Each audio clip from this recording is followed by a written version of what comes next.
Vino Joel a sustituirme con un tema. Me dijo que ustedes sabían mucho. Dijo, María. Me dijo, con esa gente hay que prepararse porque bombardean a uno de preguntas después aquí. Pero dice que pasó un tiempo muy bueno y muy grato. Hubiéramos querido estar, pero si hoy todavía toso, el martes pasado era peor. Habíamos hablado en la semana anterior que gracias a Marción la Iglesia había empezado a considerar las posibilidades de crear un canon que le permitiera en alguna medida desarrollar toda su teología, poderla tener escrita, poderla corroborar y de esta manera afirmar la experiencia de la fe a base no de lo que personas de finales del primer siglo o personas del segundo siglo dijeran, sino más bien a base de lo que la Iglesia primitiva, desde los apóstoles, que es la base de la fe, pudieran estar expresando. Habíamos dicho que Marción fue la primera persona que había comenzado a compilar algunos de los libros de la Sagrada Escritura y que desde luego como resultado de sus planteamientos heréticos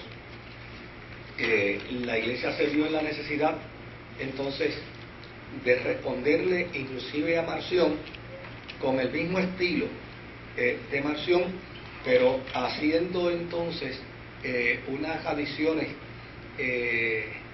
escriturales mucho más contundentes.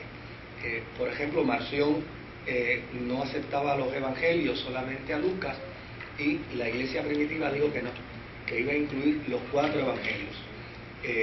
Marción solamente aceptaba algunas de las postulaciones de Pablo, no todas, porque aquellas que tenían que ver con el judaísmo, Marción las rechazaba, y desde luego la Iglesia primitiva dijo que no, que la iba a incluir todas. Y por eso tampoco aceptaba los otros evangelios, por la misma razón, sí, de los judaicos. Sí, porque todo lo que tenga que ver para Marción, todo lo que tenga que ver con judaísmo, no era aceptado. Se a Lucas nada más. Sí, solo Lucas.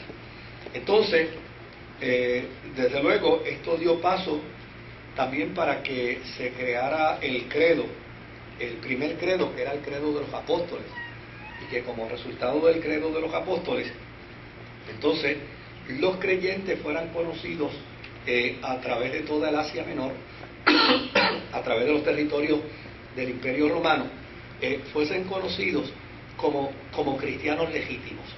¿Se acuerdan que hablamos del símbolo, que era la forma y manera como los soldados romanos guardaban sus informes y la legitimidad de las asignaciones que el imperio les daba, rompiendo una pieza de barro y dándosela a otro que también tenía la misma información, el mismo secreto, y cuando había la necesidad de ellos encontrarse la información, aunque ellos no estuvieran presentes, enviaban la pieza de barro, y cuando la pieza de barro de uno con la del otro se juntaban, entonces se dan cuenta de que ambos eran emisarios reales del imperio. Pues esto mismo empezó a usar también la Iglesia primitiva como estrategia.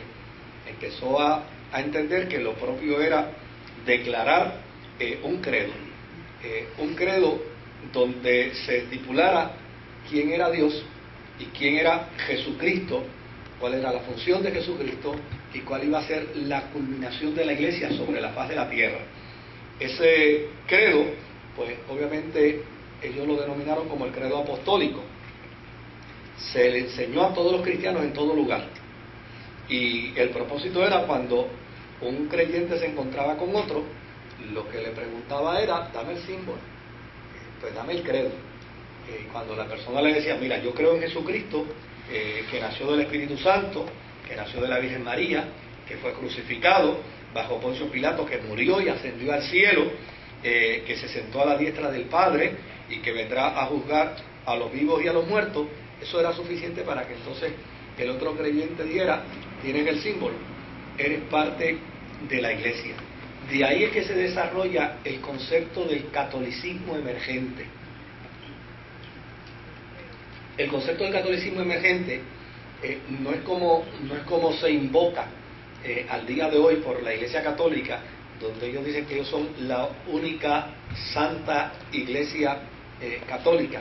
No, el catolicismo emergente lo que planteaba era, desde luego, no había los medios de comunicación que existen hoy, no había los medios de alcance de comunicación que hoy tenemos, y lo que la iglesia procuraba era que todos los creyentes creyeran en lo que era fundamental, en lo que era medular, para de esta manera poder rebatir a Marción y poder rebatir a los gnósticos que decían que la revelación se había dado en pedacitos, y a los gnósticos, digamos, de Manatí le habían dado un pedacito de la verdad, y a los gnósticos de Arecibo le habían dado otro pedacito de la verdad, y a los gnósticos de Yabucoa le habían dado otro pedacito, y a los gnósticos de Ceiba le habían dado otro pedacito. La iglesia decía: no, la verdad no fue dada por pedacitos, la verdad fue dada completa, y todos los creyentes, no importa sean de Manatí, de Yabucoa, de Ceiba, de Calley, de Arecibo, todos los creyentes necesitamos creer lo mismo. Eso es lo que implica el catolicismo emergente. El catolicismo emergente no implicaba el que se hiciera una sola iglesia católica, apostólica, romana, no. El catolicismo emergente lo que pretendía era que se estableciera un solo pensamiento fundamental cristiano, una doctrina cristiana, una regla de fe cristiana. Por eso se le llamaba credo, y el origen del credo es del símbolo, ¿ves? O sea, es el símbolo, ese origen, que el creyente podía estar en el lugar que fuera y podía pertenecer a la iglesia que fuera. De hecho, habían distintas comunidades de fe que se circunscribían y se conglomeraban en sínodos. Por ejemplo, la iglesia de Siria era distinta a la iglesia de África, la iglesia de Oriente era distinta a la iglesia de Occidente. Tenían inclusive hasta libros de la Biblia distintos,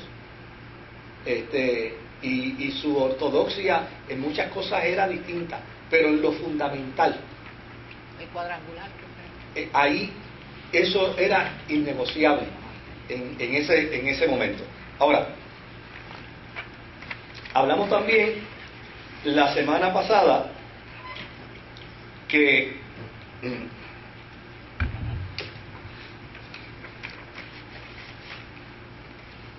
como resultado de nuestros amigos gnósticos y como resultado de los movimientos heréticos que empezaron a desarrollarse a principios del segundo siglo, que yo creo que ha sido la batalla más grande y más cruenta que la iglesia tuvo, porque era la batalla